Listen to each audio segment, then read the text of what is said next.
Lil Jeff was a straight-up terror in the streets, moving with no fear and no mercy. He didn't just rap about sliding on his ops, he did it, leaving a trail of bodies behind. From catching enemies lacking in their own hoods to chasing them down in broad daylight, Jeff made sure his name rang bells in the most ruthless way. His hits weren't just stories, they were real, caught on camera, and the footage is chilling. The death of Jaleel Goins, Leal.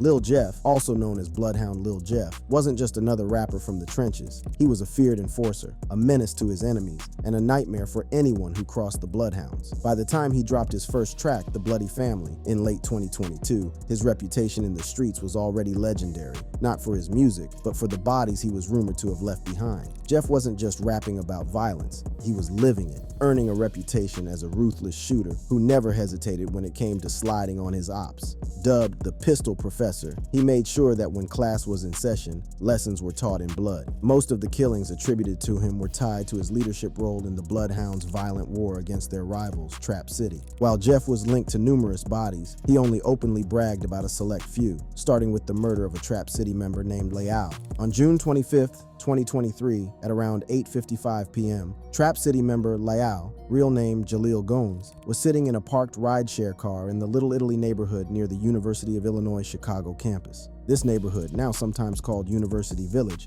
is a truly upmarket area that has experienced high levels of gentrification. By all accounts, this is one of the safest neighborhoods in Chicago, one of the last places where one should expect to be a victim of gun violence. Nevertheless, while Leal was sitting in his rideshare car on the 1300 block of West Taylor Street, someone approached the car on foot and opened fire through the rear passenger window, shooting inside the car numerous times before running away. The rideshare driver immediately took off and drove the seriously wounded Leal to the nearest hospital, which was less than a mile away, but by that time it was already too late. Leal was pronounced dead upon arrival. The local ABC 7 News reported on the incident, interviewing locals who had witnessed the shooting. One witness explained how the police may have counted 8 shots on the car window, but she claimed to have heard more than 20. This perhaps said something about the type of gun used in the shooting. I knew it was shots, and like I said, I was in my bedroom, and I kind of ran like on the side of my bedroom, on the other side of the wall, because, you know, bullets don't have eyes. According to the reporter, the woman was outside to meet someone. She tells me she was looking down at her phone and then heard the shots. She thought she had been shot, but she had not. I'm down there on the ground, crying and shaking and stuff. Pow, pow, pow. They said it was like 8 shots. No, I believe it was more than 20. Witnesses described hearing more than 20 gunshots, and Pastor Corey Brooks confirmed that Goins was the son of an employee at Project Hood, emphasizing the ongoing fight against gun violence. The rideshare driver later shared his traumatic experience, explaining how Leal had likely passed away already during the short drive to the hospital. The rideshare driver, whose passenger was shot to death in his car near UIC, opened up about the traumatic experience. One of the stop signs and intersections to get away.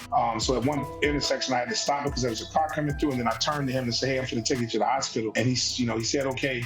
Then the next time I stopped, I had to stop at a light because there was 2 cars coming through the intersection, so I couldn't run it immediately. I looked back then, and he wasn't moving anymore. The next day, on June 26th, Jeff, together with JB and Q50, dropped their remix to Lil YT's popular track Coffin, reusing the beat and making their own version of the song with the same name. The song's music video had obviously been made long before Leal's death, but the timing of the drop was still pretty interesting, given the title of the track, Coffin. Meanwhile, during an Instagram live session with some of his Bloodhound members, Jeff also referred to the murder of Leal with a subliminal dig. Yeah. So, folks, can we get half that little slab today? Off that Leo? I don't need no so you don't want to smoke Leo, I ain't trying to match. I ain't gonna lie.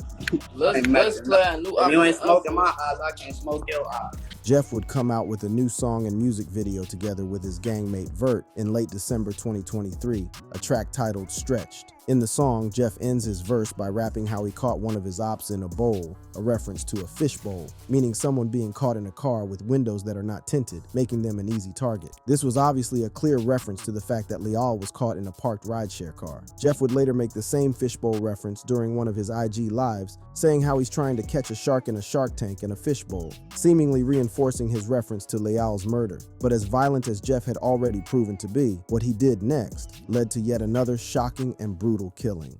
The murders of Monterio Williams and Robert Lil Rob Boston today's friends might be tomorrow's enemies, is a saying that perfectly describes what went down between Lil Jeff and his former allies turned rivals. What started as a brotherhood soon turned into betrayal, and that betrayal led to bloodshed. At one point, Lil Jeff was cool with members of the Jungle, a set that ran close with another crew called BKN, or Nitty Block. BKN was named after Frank Nitty Looney Jr., a Jungle member who got killed in 2019. Videos still floating around online showed Jeff posted up on their block, vibing with them like they were family. But as the streets always prove, love don't last forever. Somewhere along the way, things went sour, and Jeff found himself at odds with the very people he used to call his bro. His word on the street is BKN members robbed Jeff, snatching 2 watches off him along with an iced-out chain. According to colleges popping on Instagram Live, they didn't just take the goods, they flaunted them. The live video showed them grinning with their so-called $50,000 bounty and flashing the 2 burners they supposedly used in the stick-up. But what really got the internet talking was when Redditors pointed out that one of the watches wasn't even a real AP. Instead, it was a lookalike from fashion watch brand GLD going for less than $700. The mockery didn't stop there. The thieves themselves even called Jeff out for rocking fake jewelry, laughing at his expense in their own video. It was never about the money, it was about the disrespect. And in Jeff's world, disrespect had to be answered with blood. Jeff later spoke on the situation, claiming that nobody snatched anything from him outright. Instead, they got off with the goods when he wasn't looking. Public service announcement. On my dead grandmother's head, if I'm lying, I'm down. God could come pull me out this car right now.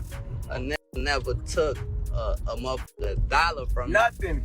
Regardless of how it happened, the damage was done and the streets were buzzing about the fallout. It wasn't long before Monty, also known as Drench or Czar, got put on blast as one of the main culprits behind the robbery. On January 20th, 2024, a Chicago YouTuber named Word from the Trenches uploaded a vlog featuring BKN members hanging out in their hood. The video included Monty, the same dude who allegedly played a role in robbing Jeff. The vibe shifted when Monty received a FaceTime call during the vlog, and on the other end of the line was none other than Lil Jeff himself.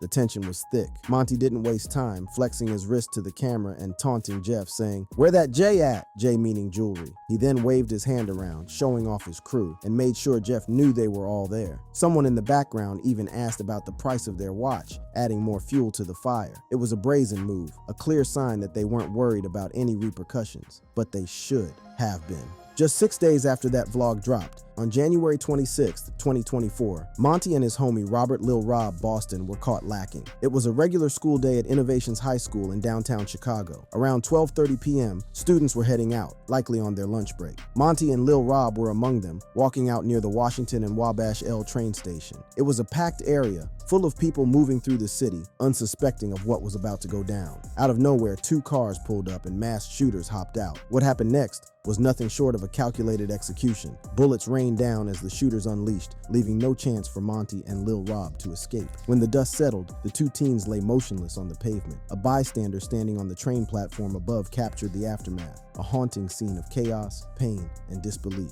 Friends and strangers alike crowded around the bodies, trying to do something, anything to help. But it was too late. By the time paramedics arrived, there was little hope. Monty and Lil Rob were rushed to Northwestern Memorial Hospital, where they were pronounced dead. A third victim, an innocent bystander, was also caught in the gunfire, but luckily only had her jacket grazed by a bullet. News of the shooting spread fast. Media outlets swarmed the scene, interviewing shocked witnesses. A woman who had barely avoided getting hit described the gunfire as relentless. Some said the shot sounded like firecrackers, hinting that at least one shooter might have had a switch on their Glock, making the shots automatic. I heard like 4 shots that was super anxious and sad, and I was afraid that it hit me too by accident. One shopkeeper, Muhammad Ashik, described the sheer terror of diving for cover while bullets tore through the air. He recalled the gut-wrenching sight of 2 young lives slipping away right before his eyes. Community members were outraged. Crisis responder Andrew Holmes spoke on the tragedy, highlighting how Monty had just turned 17 and was planning to pursue a trade job. Lil Rob, only 16, was known for his infectious smile. You have no right to take another person's life like that. And you know, this is a brutal way.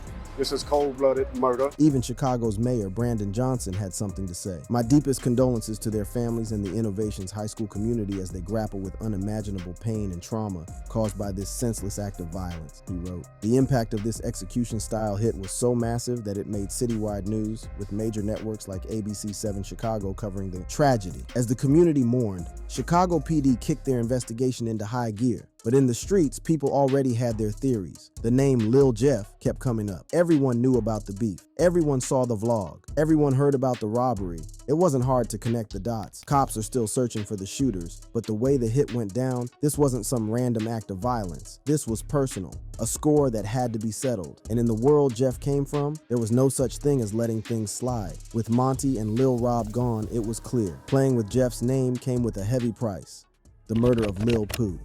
After the murder of Z Money in March 2023, the streets were on fire and the Bloodhounds were out for revenge. One of the first names allegedly crossed off their list was Pierre Lil Pooh Boza Jr., a young man from Jeff's old stomping grounds. Pooh was reportedly part of the Flipside set, repping the 93rd Street area, but his affiliations ran deep. Some said he had ties to the East Side through his brother, a member of 95 Mob in Princeton Park. Others linked him to Trap City with 067 in his Instagram handle, hinting at possible connections.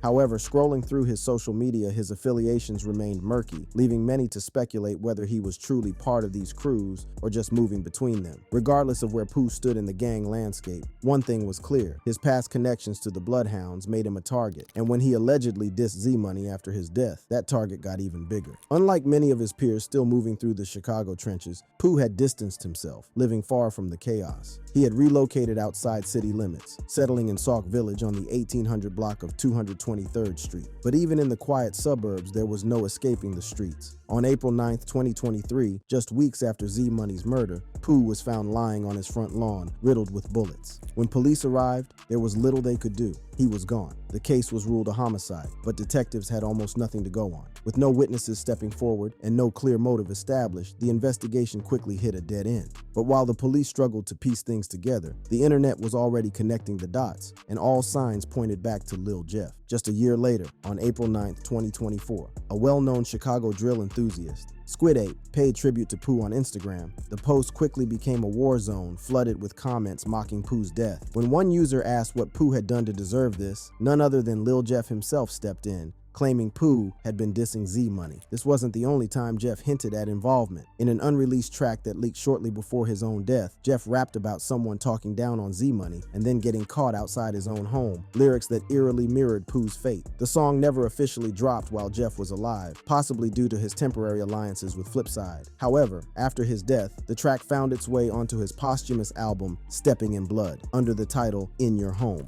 Despite Jeff's alleged claim to Pooh's murder, the situation was more complicated than it seemed. Some of Pooh's close associates from Flipside paid genuine tribute to Jeff after his passing, making many question whether there was truly beef between them. At the same time, Jeff wasn't the only one dissing Pooh after his death. Another faction had also been after him, and their reasoning had nothing to do with Z Money. Just days before Pooh was killed, another young man had lost his life during a house party in Park Forest, a short drive from Sauk Village. The victim, Larius Lowski Williams, the blood brother of infamous drill rapper Wooski from STL-EBT. Lowski was reportedly part of E-Block and the Hadway Clique, a collective made up of members from different sets, much like the Bloodhounds. Hadway had long been at war with JB Bin Laden's 400 East set, and rumors swirled that Pooh had played a role in Lowski's murder. When Pooh turned up dead, members of Hadway allegedly claimed responsibility, suggesting that his execution had nothing to do with Jeff at all. But following Jeff's own murder, Pooh's brother wasted no time celebrating on social media, taunting everyone who had dissed Pooh and laughing at how they had all ended up shot. While he didn't name names beyond Jeff, it was clear that Pooh had built up his own list of enemies, particularly on the East Side. Chicago rapper Lou Glocks, a Mixed Mob affiliate, said as much in his tribute, stating that Pooh had a lot of affiliations but even more enemies.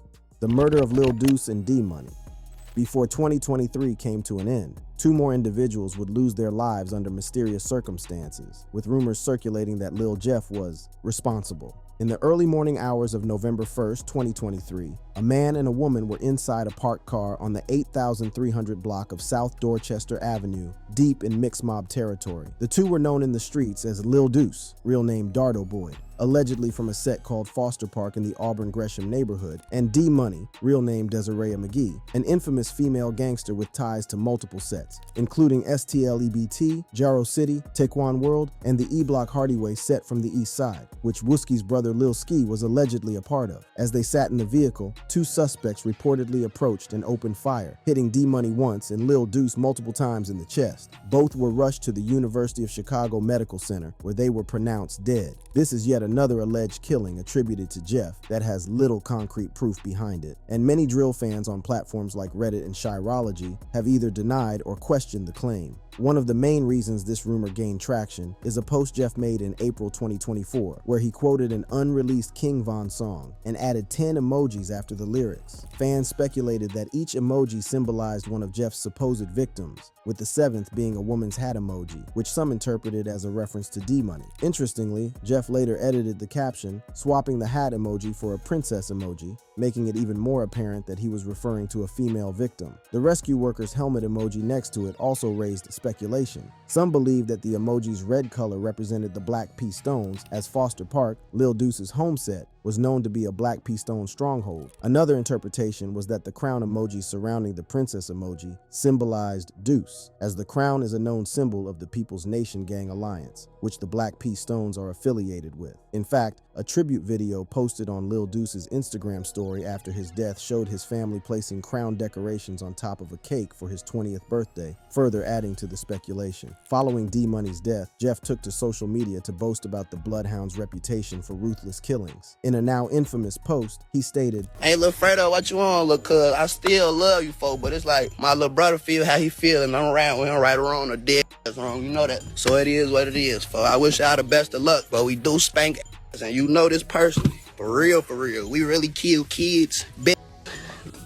If it get to that point, it'll make me mad enough." This statement, along with other social media posts, reinforced Jeff's ruthless reputation, making many believe he was taking credit for D-Money and Lil Deuce's murders. It's also worth noting that D-Money had strong ties to Trap City, frequently promoting their music and celebrating their members' birthdays on social media. Following Jeff's death, several of D-Money's associates, including rapper Flame from the STL, EBT, Jaro City, and Taekwon World factions, openly dissed him online. There was also a noticeable connection between Jeff and Lil Deuce, as the two followed each other on Instagram, further fueling speculation about their relationship before Deuce's untimely demise. Despite the rumors and online speculation, the murders of Lil Deuce and D-Money remain unsolved, and no official evidence directly links Jeff to the killings. However, in the world of Chicago's drill scene, street politics often speak louder than police investigations, and many still believe Jeff played a role in their deaths. The attempted murder of Man Man. Lil Jeff was known for prioritizing the streets over music, a theme he often rapped about. However, on June 8, 2024, his own tactics were used against him in a violent encounter that ultimately led to his downfall. Surveillance footage from that day, later leaked online, captured the dramatic sequence of events. Jeff, along with Q50 and another individual, was seen jumping out of a car on South Rhodes Avenue, a location Jeff and his associates had previously boasted about targeting. Their intended victim was a man named Man Man who was wearing bright yellow shorts. As soon as the attack began, Man Man ducked behind a vehicle and sprinted towards a house for cover, with Jeff in pursuit, firing shots. This moment mirrored the type of scenario Jeff had described in his lyrics, chasing down an opponent into their own home. However, Jeff was met with unexpected resistance. Someone inside the house returned fire, striking Jeff before he could make it up the steps. He fell back onto the ground at the bottom of the porch, where he was reportedly shot multiple times. It is believed that his attackers emptied an entire magazine into him from above, ensuring that he would not survive the ambush. Another angle of the footage surfaced, revealing Q50 and another shooter engaging in the gunfight, with Q50 even seen firing at a passing car, an action that likely led to additional charges against him. Some speculated that the driver of the passing car may have been in communication with Man Man just before the ambush. Meanwhile, once the getaway driver noticed that Jeff was fatally wounded, he briefly exited the vehicle to check on him. Realizing that Jeff could not be saved, the group decided to flee the scene. Shots continued to hit Jeff's motionless body as they made their escape. Q50 was also seen slipping and injuring his ankle during the firefight, later limping back to the getaway car. Authorities later reported that Jeff was shot 19 times, with a staggering 58 shell casings found at the scene, highlighting the intensity of the shootout. Shortly after, reports of the shootout spread across social media, and Chicago police scanner audio depicted the chaos. Law enforcement arrived to find the crime scene littered with evidence markers, but Jeff's body was not present. It was later revealed that Q50 and the other assailant had managed to retrieve Jeff's body and transport him to the hospital before authorities arrived. An image later surfaced online, seemingly showing Q50 and his associate carrying Jeff's lifeless body into the hospital. The Medical staff, already accustomed to treating gunshot wounds from street violence, could do nothing to revive him. In the aftermath, discussions on Cheericology subreddit analyzed the incident, with many suggesting that Jeff and the Bloodhounds had underestimated their opposition and paid the ultimate price for their aggression.